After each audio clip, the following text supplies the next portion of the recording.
I went to jail today, and I'm going to tell y'all what I learned. So I went to Tulane and Broad, which is here in New Orleans, the jail here that is famous for the jailbreak that happened this past summer. And the narrative between the higher-ups and sheriff that we spoke to versus the people who are actually in there was drastically different.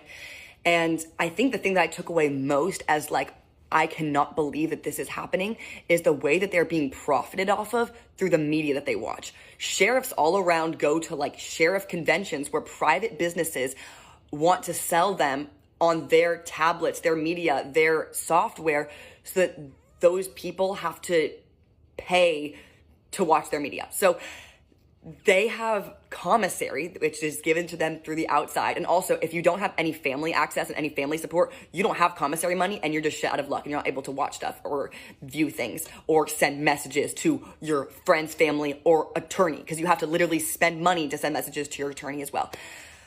But the things that they view, you have to spend a certain amount of cents per minute, and they could have access to free media through a public library, but they don't want to implement those programs because they want to make money off of them. They are profiting. It is a business. And I think I've heard many times that like, oh, prison is a business, but it wasn't until I saw this like tablet in my hands where like they are literally having to spend this money.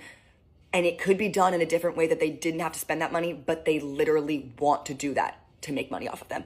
I also just got to like see their rooms, see their quarters, their living conditions, speak to them about what they think makes a good lawyer and how they would want to be advocated. And they said communication was key. But I also got to go into their outside recreation activity, and it was not outside. It was completely enclosed by concrete on all four walls. And just at the top of one of the walls was a small like window, basically, with bars all over it, barely any light.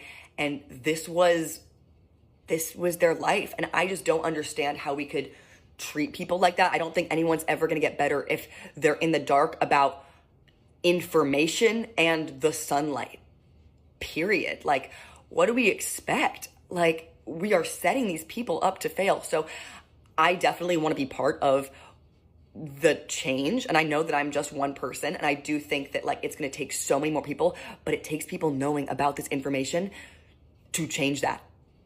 Prisons and jails are businesses and they are profiting, and we need to be part of something that changes it. We need to add, like, I don't know, like talk to public libraries and be like, we should be putting media into jail so they're not spending all this money and then like creating more revenue for these fucking businesses.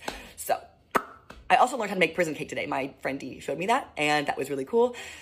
And he also just said that that was a way to spend the time